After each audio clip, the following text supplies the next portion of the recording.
Amidst political mayhem, the adverse weather is also battering the general public, while red notices are issued about heavy rains to certain parts of the island. We took a journey to Jaffna, where people are suffering from a 6-month-long drought. I earlier today recorded a weather forecast. Let's take a look. A very good evening to all our viewers joining me, Azra Hassan, on Weather First. Let's now take a look at the weather forecast for the next few days. Now, issuing an advisory, the Met Department says the showers of about 150 to 200 millimeters can be expected in Kalutara, Ratnapura, Gaul and Matra districts. Also, showers of about 100 millimeters to 150 millimeters can be expected in Nuwara, Kandy, Putlam, Colombo and Gampha districts. And showers exceeding 75 millimeters can be expected from the Uva province. The Met Department also added that strong winds from 40 to 50 kilometers can be expected across the island. News First, David Paldano toured the Ratnapura district throughout the day today. Now I'm reporting here from the Kaluganga, where the irrigation department reported that it was at 1.3 meters in the morning, but it has been raining ever since morning, and as we can see right now, the level of rain has increased drastically, and it can be seen that the river is increasing in its depth. Now the Met Department has issued a warning saying that the monsoon season is now setting itself over the island, and there is going to be 150 to 200 millimeters of rain setting in. Now, while this area is having rain like this, let's now take a look at another part of the island which is not going through its same fate.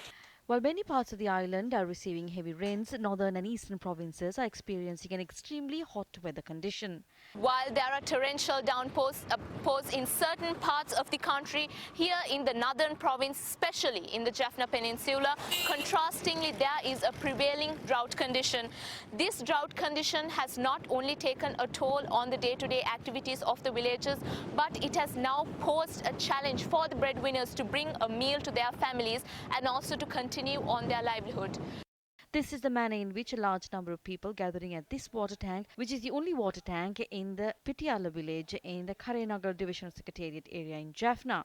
Since many of the wells in the area contain brackish water, the area residents are compelled to use it. We were able to witness how many come to the water tank in the Pitiala village from far in search of water.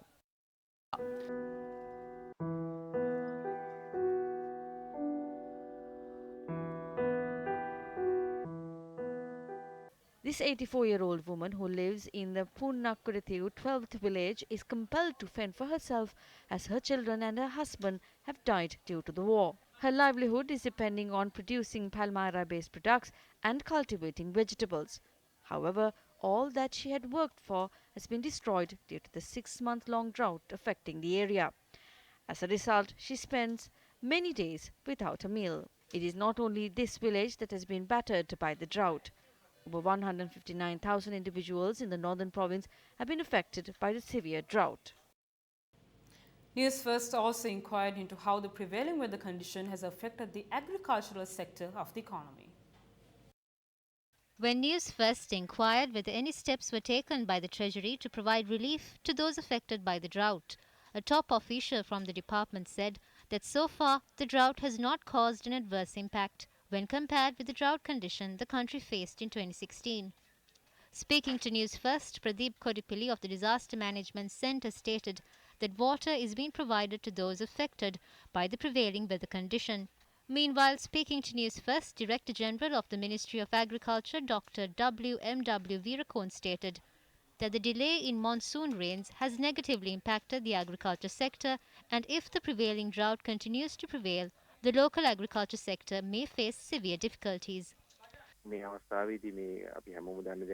Due to the delay in monsoon rains and the reduction of nearly 50% of expected rainfall in terms of corn cultivation, our target was 10,000 hectares, but we only achieved 8,000. If the prevailing dry weather continues, we will face several difficulties. We urge everyone to be vigilant of their cultivation as well, as the dry weather will attract pests. According to the central bank data, during the past decade, the agriculture crops indexes has declined drastically. The index, which stood at 118.69 in 2015, dropped to 96.25 in 2017. Even though the agriculture sector contributes approximately 6.9% to the national GDP, thousands of jobs are linked to the sector through direct and indirect forms.